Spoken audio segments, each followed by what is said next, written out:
major fact check. Was the Prime Minister's television interview that aired on Saturday scripted? This is our fact check.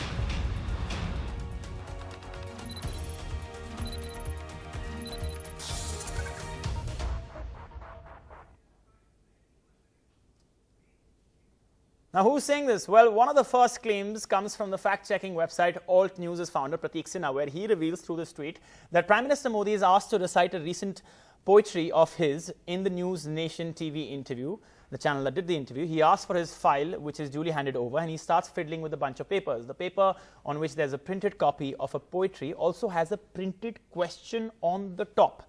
It gets better. In the next few tweets, like this one, Prateek points out how that same question that was visible in the papers held by the Prime Minister matched word to word the question asked by the anchor. Now, this is not a first. There have been many doubts over the previous interviews done by the Prime Minister. For example, a live interview in Singapore at Nanyang Technological University on the 1st of June 2018, where the interview raised questions and eyebrows after the interpreter translated but then read out additional sentences that the Prime Minister had not said.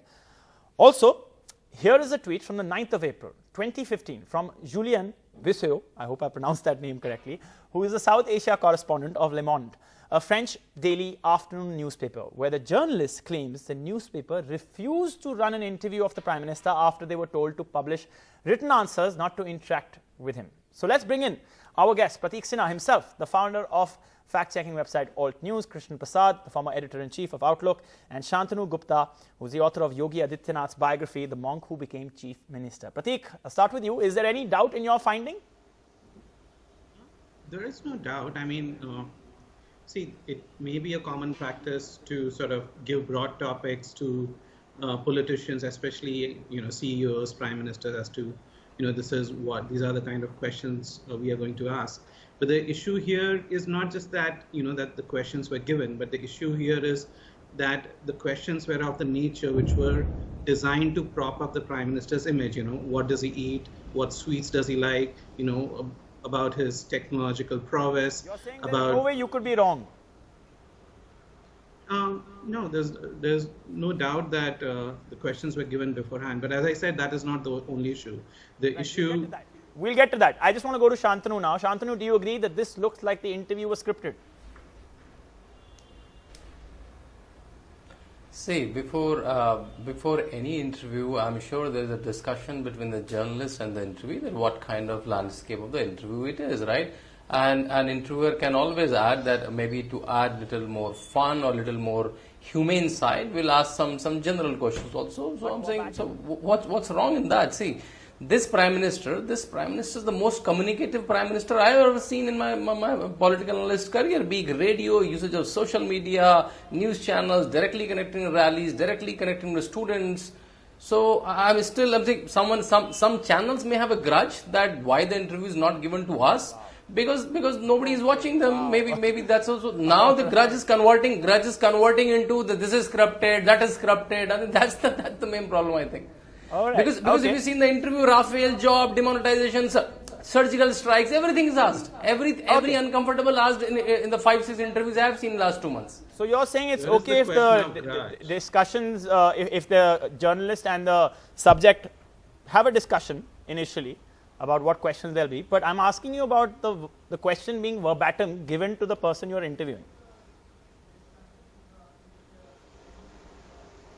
See, first of all, I'm saying I doubt we have a proof of that it's a verbatim. Okay, so you're saying you don't agree that this was scripted? Maybe these humane question, maybe a poem, maybe if we'll recite a poem, I'll ask about it.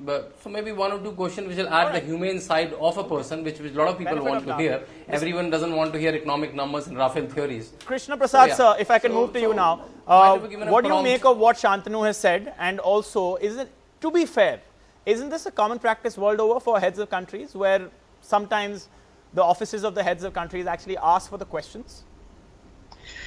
It could be a common practice. It could be not just with politicians, but businessmen or sports persons or film stars. It could be with a wide range of, characters. That's possible.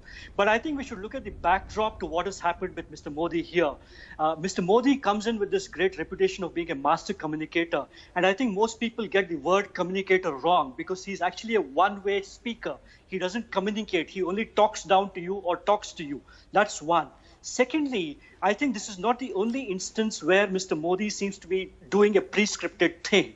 In a previous interview with another TV station, he was asked a question, and when he's asked the question, he turns to the other side and faces a different camera where he's actually looking and reading out from a teleprompter, or it seems to be doing so. So what it tells you, against the backdrop of Rahul Gandhi addressing a wide range of reporters across the country, live, impromptu, extempore, and you can see it, is this situation where the great master communicator is actually reading out from a prepared text. This is not just with television, but Mr. Modi has been caught, doing email interviews with journalists, with newspapers, to the extent that the newspapers have been shamed enough not even to give a byline to those interviews, because they have all come from faceless bureaucrats, and God knows who has written those answers. So I think the backdrop is quite interesting, because Mr. Modi seems to be at this point of time facing a barrage of interviews from Rahul Gandhi, all of which seem to be unscripted, all of which seem to be extempore, impromptu. And on the other hand, the great master communicator, when given a chance, is reading out a poem. If this is a humane act, surely you'll remember a poem. But one last point. Just a few days back, I think 3 or 4 days ago, Mr. Modi also tried to do a Rahul Gandhi kind of, interview with a reporter on the sidelines of a rally. And to see him fumbling all the way through every single answer told you a lot about the master communicator. Okay, Pratik, you wanted to add on and point out the other issues with this. Yeah, so the issue that I wanted to point out is that, just recently there has been such a, so much has been written about GDP figures, this and that. And at a time when elections are going on, instead of questioning the head of the state about the burning issues, you go and question him about, what sweets are his favorite, when did he start using a mobile phone, when was he using a digital camera, and all this is pre-agreed upon. So that seems highly unethical to me, that that at a time when the head of the state should be asked real questions that the country is facing, you go and ask all these softball questions which are pre-decided, and that to a poem. I mean, who asked, and he claims that he's written, he wrote the poem on the way, and then you see a printed copy of the poem. I mean, this is blatant lying, that there are more pertinent questions to be asked by journalists. And the second that Mr. Krishna Prasad made, very interestingly, that Rahul Gandhi's interviews seem impromptu. Is this a question to me? Yeah, Shantanu, go ahead. See, in last 20-30 years, we hardly seen any interview of Sonia Gandhi, and nobody has a problem with it. One of the interviews I remember where Sonia Gandhi at length described her kitchen chemistry with Indira Gandhi, right? So I think since Narendra Modi became the Chief Minister of Gujarat, media have a certain kind of love-hate relationship. I think after a certain point, because I think he has faced enough media trials after 2002 riots, and I think after a point he decided that I'll set the narrative, I'll use social media, and one can give the credit that he's the one who got Rahul Gandhi on social media.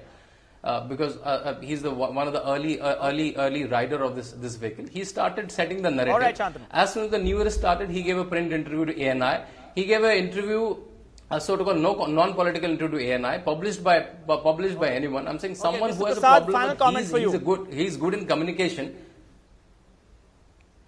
Well, I'll say this much. This is a government which stands on a mountain of lies, a mountain of untruths, and a mountain of falsehoods. And it's fudged GDP numbers, it's fudged jobs data, it's fudged unemployment. It's done a whole lot of things to basically put a spin on everything. To that extent, a pre-scripted interview is just one part of it, and it's a continuum. So I'm not at all surprised Mr. Modi is doing this. Right. But what surprises me is that Mr. Modi, despite being a master communicator, needs so much help after 13 years as Prime Minister and 5 years as Prime Minister. All right, thanks so much, Pratik and Shantanu and Mr. Krishna Prasad. A pleasure to have you once again on the show. Appreciate it.